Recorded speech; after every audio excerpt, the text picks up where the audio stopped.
দুঃখ কোথায় জানেন মান্নাদা, আপনি কলকাতার ছেলে, অথচ আপনার প্রথম প্লেব্যাক হলো বম্বে থেকে বাংলা গান। এটা কারণ কি? আপনি কলকাতা ছেড়ে বম্বে গেলেন কেন, এবং বম্বেই প্রথম আপনাকে স্বীকৃতি দিল কি জন্য? কলকাতা কি কেউ আপনাকে স্বীকৃতি দেয়নি? তা বলবো না, তবে বম্বে গিয়েছিলাম জানেন তো, জওয়ান ছিলাম তখন, খুব জওয়ানিতে অনেক কিছু স্বপ্ন দেখে লোকে, আমিও দেখতাম। এবং প্রথম অপরচুনিটি যেমনি পেলাম, কাকার সঙ্গে চলে গেলাম বম্বে, এবং সেখানে কাকার অ্যাসিস্ট্যান্ট হয়ে কাজ করছিলাম। কাকা মানে কৃষ্ণচন্দ্র দে? হ্যাঁ, স্বর্গীয়ত কাকা আমার কৃষ্ণচন্দ্র দে, আমার বাবারই মতো, উনি আমাদেরকে মানুষ করেছেন। কাকার অ্যাসিস্ট্যান্ট হয়ে কাজ করছিলাম, হিন্দি উর্দু ভাষা শিখছিলাম, এবং ভালো কোনো ওস্তাদের কাছে গান শিখবো, এই ছিল আমার ভীষণ একটা অ্যাম্বিশন, কোনো ভালো ওস্তাদের কাছে গান শিখবো। ও, আর বম্বেতে একটা সর্বভারতীয় পরিবেশ পেয়েছিলেন। এক্স্যাক্টলি। আর আমি বিশ্বাসই করতাম যে গান বাজনা করলে সর্বভারতীয় গান বাজনা করাই দরকার। আচ্ছা। তারপর কিছু কিছু কাজ করবার পর রামরাজ্যতে প্রথম প্লেব্যাক গাইলাম, আরো দু চারখানা ছবিতে প্লেব্যাক গাইবার পরও বাংলাদেশ আমাকে কিছুতে রেকগনাইজ করছিল না। আসলে বাঙালি তো আমি, মনে লাগতো একটা যে কিছুতেই আমাকে বাংলা গান করতে দিচ্ছি না কেন। বাংলাদেশের দুর্ভাগ্য? না না, এ আমি বলবো না। মানে প্রথমে অনেকেই বুঝতে পারে না, মানে তখনকার যুগে বড় বড় ভালো ভালো গাইয়েছিলেন, এবং তাদের সমকক্ষ হয়তো আমি হতে পারিনি তখন, সেই জন্য প্রপার অপরচুনিটি আমি পাইনি। যাই হোক, তখন আপনার স্ট্রাগলিং এর সময়। হ্যাঁ, স্ট্রাগল অবশ্য ধরুন এখনো করে যাচ্ছি, স্ট্রাগল বেশ লাগে। স্ট্রাগল করতে, স্ট্রাগল করার যে একটা আনন্দ আছে না, এই আনন্দটা আমি বেশ নিজে উপভোগ করি। আচ্ছা। আর তখন হলো এই শান্তারামজি, ভি শান্তারাম, ওনার ছবি অমর ভূপালী, তার বাংলা কি বলে ওটা, কি বাংলা ভার্সন হলো, বাংলা ভার্সনে যেটা হলো, নিতিন বোস ডাইরেক্ট করেছিলেন, এবং আমাকে ডাকা হলো ওই গান করবার জন্য, যে গানটা আপনাকে শোনালাম। এই গানটা লিখেছিলেন গৌরী প্রসন্ন মজুমদার। হ্যাঁ, আমার মনে আছে, খুব সুন্দর লিখেছিলেন। সুরটা কার ছিল?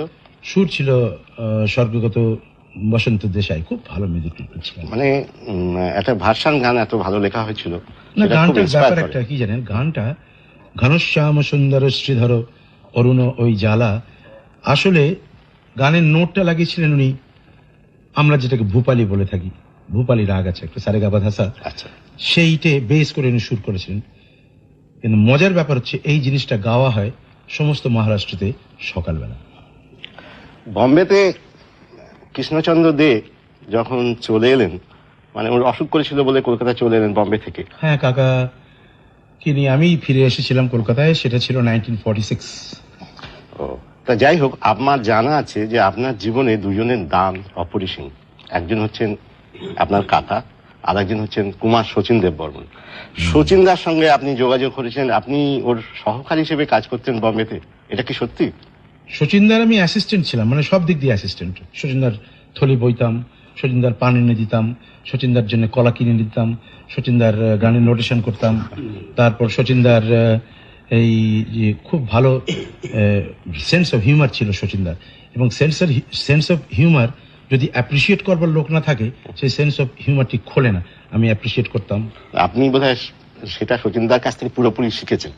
হ্যাঁ, আমার ভালো লাগে বেশ। মানুষের মনে হয়, আমার মনে হয় কোনো মানুষের lack of sense of humour থাকলে মানুষ যেন ঠিক কমপ্লিট হতে পারে না। একটা রেকর্ডিং, মানে একটা অ্যারেঞ্জমেন্ট দিয়ে শচীনদার একটা হিউমানের গল্প আপনি একটু আগে আমায় বলেছিলেন, সেটা শুনতে ইচ্ছে করছে এখন। হ্যাঁ, শচীনদা কি জানেন, যে কোনো সিচুয়েশন, মানে সে যতই গম্ভীর সিচুয়েশন হোক, শচীনদার ভালো না লাগলেও সেটা এমন ওই হিউমারের মধ্যে দিয়ে নিজের মতন করে নিতেন। আসলে হয়েছিল কি, একটা গান করছিলাম আমি শচীনদার, ঘন্টা তিনেক রিহার্সাল করবার পরও যারা অ্যারেঞ্জমেন্ট করছিলেন তারা রেডি হতে পারেননি।